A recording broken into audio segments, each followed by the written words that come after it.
Hello everyone and welcome back to the channel. Now, I was having some thoughts about what to do for the next series and I happened to be shopping at the time. Now, why do I mention this rather mundane fact? Is because I saw in the shops that they have reissued what I regard as a classic board game that I knew in my youth and I'm lucky to still have, but it's Escape from Colditz is back on the shelves. Now, I gather it's been back on the shelves for a while now. It's just me being a bit unobservant who missed it. But it reminded me of the game, and it also reminded me that thanks to the kindness of a good friend, I do have a copy of the classic ancient Parker edition, which would have been the one that was around when I was a kid. And of course, although I don't know how much has been changed, if anything, in the new game, but this is the good old Escape from Colditz, the game that challenges players in different ways. One of you takes the role of the German security forces. You've actually got the hardest job in a way. You're trying to keep all these unruly Allied prisoners in your maximum security facility under control. Anything from 1 to, I think it's 1 to 5 opponents of different nationalities can try to get away from you. And so the essence of the game is really you've got a map of Colditz Castle. The Allies are trying to get at least one man of their nationality out of the castle. The Germans are trying to stop them. It's a good setting for a tense, interesting game where you're basically matching your wits against each other. So as I say, I don't know what's in the new box, whether it's simply a reprint of the old game, obviously minus the swastikas. I think I noticed the new box, the swastika had been tastefully replaced with a stylized Prussian falcon or something along those lines. So that's one thing that has changed. But I don't know if the rest of the contents are pretty similar, whether it's a straight reprint of the game. But what I am going to show you today are the contents of the box that I just waved in front of you. So bear with me while I wrestle the lid off and try not to damage this thing, because it is a bit elderly, my copy. So here we go. The first thing you notice on opening the box, well, there's a few things actually, but I'll start with, I'm going to try not to spill these guys. These are the wooden standees that represent your characters. So the black are the German guards. You can have up to 20 depending on how many Allied players there are. The blue ones are the US prisoners, red British, green Polish, orange are Dutch, and brown are French. And of course you get your 2 dice in this lovely plastic tray to organise everything. Don't know what the new version is like again, but I've got to tell you, in the classic version you want to store the game flat, because there is not very much to stop these guys tipping out and making a terrible mess if you don't. And looking at the other objects in the box, the most noticeable one, the one that's completely in your way when you first open the box, is of course the game board, which is nice and solid, and this one has stood up to the ravages of time very well. And what you get on the board is, I'm going to have to disappear, the aforementioned map of Colditz Castle. Now, this map is based upon the actual topography and layout of the castle, but it's been condensed so that everything fits on one level. I don't know if you can see all the locations on the map, but Colditz experts and aficionados will instantly recognise that there's something not quite right about that layout. But you have so many thematic things that are a part of the Colditz story. There's the central courtyard where the roll calls or appels were called, the various different rooms that prisoners had to try and navigate around in order to steal stuff, basically. And you also have the various routes that you can possibly take out of the castle in order to make your escape by getting to one of these marked hexes. There's a few of them scattered around the periphery of the board. I like the little touches you get with these. The color coding is very clear. It's very obvious where you are and whether you're in a space that has a game effect. So these yellow patches are guard tower searchlights. So prisoners who are trying to escape can't linger in these spaces. You have to move beyond or halt your movement before them. And there's various other things you can do. There's you can either try and sneak out by scaling the walls if you've got enough rope. You can be part of the escape committee that went for the tunnel option. The historic tunnel is marked. Or you can really brazenly saunter your way out. I think some of you have probably already noticed the staff car. We all know what happens there, don't we? Yes, so you have options. And for its day, because this is a very old game, bear in mind, this is a beautifully presented board that stands up really, really well in the present day, I think. But I'm going to put it down because my arms are getting a bit tired and awkward, and holding up a castle isn't an easy job. And so on to the other components of the game. This is the bit that I really loved. And because I hadn't opened this box for quite a while, I'd forgotten how wonderfully thematic the whole thing was. So first of all, the rule book. The cover of the rule book is a copy of the German proclamation to prisoners of war that they were not to be naughty boys and try to escape, because from now on you can get shot for it.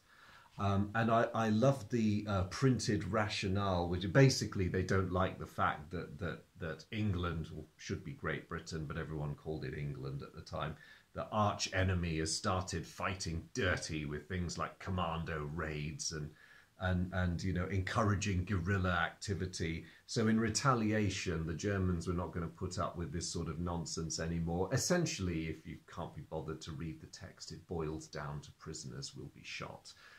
Sorry, escapees will be shot, I should say. Prisoners won't be if they behave themselves. But then, opening it up, you get the rules of the game, which run to only 3 sides. This is not a difficult game to play, and that's one of the big attractions. In fact, it was billed and is still billed, looking at the newer box, as a family game that teaches you something, hopefully. What other thematic stuff have we got in here? So I'll just rootle around in this box. Ah, yes. There are a ton of cards in this game that perform various different functions, but they come in this. They come in a Red Cross cardboard box from the period. That is amazing. And for size, this thing isn't too far off. It's about the size of a contemporary US K ration carton. And I think it's wonderful. It's just such a brilliant way of creating the atmosphere and the sense of where you are in this game. You know, whether you hope to hide something useful in this, or you know, bribe the guards with a packet of cigarettes. You can even act stuff out. I've got this box. It's wonderful. Anyway, I just hope the new game includes this because it's amazing. Inside the cardboard box, I'll stop ranting about how amazing the cardboard box is. You get a number of different, as I say, game cards, and I'll just run through these in order. Again, they're a bit of their time. Very, very sturdy card stock for what's effectively a playing card with a game function. So, first part of the deck is these. These are the personal civilian escape kit, or a representation of the stuff that prisoners needed to get together in order to get them, you know, to safety once they were beyond the walls of Colditz. And that's a visual summary as well as a written one of what you needed: civilian clothing, food, compass, documentation. You also get, I mean, you get a bit of text to explain the function of the card in the game, but you also get a bit of a historical blurb, which I really quite like. All of the cards in the game have a little pithy bit to give you some history. Now, there's two ways in the game you can assemble these. You can either pick up individual items over time, or you can use an opportunity card. And that brings me nicely onto the next bit of the deck, which is the opportunity cards. These represent lucky chances the prisoners get to either make an escape or to materially contribute to the success of one. And these can be kept by each nationality's escape officer, i.e. the player, or you can trade them or give them away to your allies. And behind the very forbidding card back, you've got really useful things like hideaway. This allows you to stash your stuff safely and avoid the appel. Part of an escape kit, you may have noticed something in the German barracks or in perhaps one of the kitchens. You can just swipe things and it sends you well on your way to getting the escape kit. Move fast. You can almost teleport from one end of the castle to the other, but it basically allows you to dash where you need to go. Go for it. And of course, I'd mentioned seeing this on the map. It would be very remiss of me not to mention the staff card. The lucky player who draws this card can have a go at brazening his way out of Colditz by nicking the staff card. I think it's the one everyone dreams of doing. I've never actually managed to do it. I must keep playing until I succeed. So I'd mentioned nicking escape equipment. Well, here is the escape equipment deck. And this represents the stuff that you can, steal, beg, borrow, trade. If you're lucky enough to find corruptible guards, you can get your hands on this. It's basically essential supplies like rope. You need this to get over a lot of the obstacles. I mean, the walls are an obvious one. Nab yourself a key whenever you can. That's a useful thing to do. And of course, not that these would arouse suspicion at all, but wire cutters. Again, depending on your route, potentially very handy. Now, getting escape equipment is, relatively easy. I mean, you have to be careful. The German player's watching you suspiciously the whole time. But it's keeping a hold of them that can be difficult because, of course, once a POW and their nationality take a piece of equipment, it's very incriminating. They're liable to being stopped, they're liable to arrest, and they may find themselves in solitary for an annoyingly long time. Because, of course, the German player has options too. So far, a lot of what I've shown you benefits the Allied player, but the German player has the security deck, which boosts the abilities of his or her forces when it comes to keeping the prisoners in line. And these come with the German equivalent to some of the Allied cards. So search the guardhouse. You can rush guards to a particular area of Colditz Castle if you think some shenanigans are going on. You can abruptly search them. If you get truly fed up of these bad boys who, despite all your warnings, still try to escape from Colditz, you can take extreme measures. There's shoot to kill, and that's quite sobering because escape team leader players on the Allied side all begin with a certain number of POWs under their command, but you don't want to begin losing them.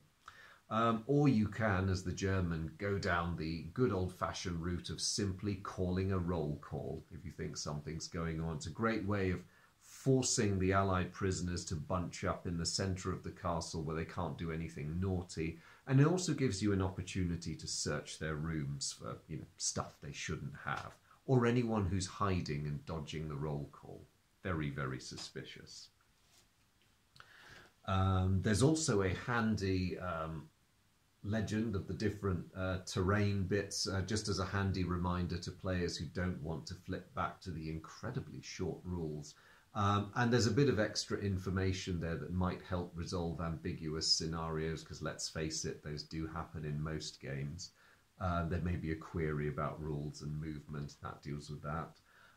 That is how you form up for roll call, depending on the number of Allied players in play. A lot of the smaller games where you've only got one German and one Allied player, they'll form up in the courtyard like that. It's very handy having this because, again, you don't have to keep flipping to another reference. It's right there. But the very last thing I'm going to show you, because it is the last component in this game, is this. Another brilliant reproduction of falsified German papers as used by one of the prisoners to escape. Beautifully done. And there's his the same chap's passport on the back cover. There we go. Now this is excellent because what this conceals is a history written by Major Reed, who was a prisoner at Colditz. In fact, I should have mentioned this right from the beginning. This awesome game, for those of you who do not know, was actually designed by Major Reed, who, you know, he was a prisoner at Colditz. He was basically the man when it came to trying to escape from Colditz because he knew just about everything that was going on. He was the advisor on the television series the BBC did, and most importantly, he wrote 2 books. He's the author of the Colditz story and the latter days at Colditz. So, you know, the guy who designed this game was probably the most qualified person to do so. And so it's really marvelous that in addition to all the other components, you get this wonderful potted history with so much interesting information, pictures, you know, various implements the prisoners use to aid their escape attempts. There is a whole history lesson in this really quite, you know, incredible looking board game. Yes, and actually, interestingly enough, this is longer than the rule book, as you could probably tell. So it's a wonderful, wonderful thing. And again, like the Red Cross box that I keep rabbiting on about, I really hope that this is reproduced in the new version of the game. It certainly deserves to be. So that was it. That was the components of... Let's get the box lid back so we can end on it. Those were the components of Escape from Colditz, which I suppose now leads me on to the question of how well does it play? Well, that of course you'll find out because I will be doing a playthrough in my next video, but I can tell you that it's a good, easy game that's quite simple to grasp and that makes sense most of the time. It is, as described in many respects, a family game. You know, you could teach kids to play this fairly rapidly, and if they get into it, then you're away. I've always enjoyed it when I've played it, and it may not be the most hyper-accurate treatment of the business of escaping from Colditz, but I do think it strikes that perfect balance between playability, random details, which can be really thematic and show a lot of historical fidelity, and a really fun experience for everyone. And I include the German player in this because they might be tearing their hair out, but they're still enjoying the challenge, and they do have a number of advantages that the Allies do not. So everything is very beautifully balanced for a playable experience. But I'll leave it there because a lot of what I'm saying now is going to intrude on the next video. So it remains just for me to thank you very much for watching this. I hope you find the rest of this series interesting, and I hope to see you when I make the next video. As always, whoever you are and wherever you're watching from, a warm welcome either to the channel for the first time or back. It's really great to see you and have you guys company. And I hope I will see you again fairly soon in the next video. Take care, and thank you so much for tuning in. Bye.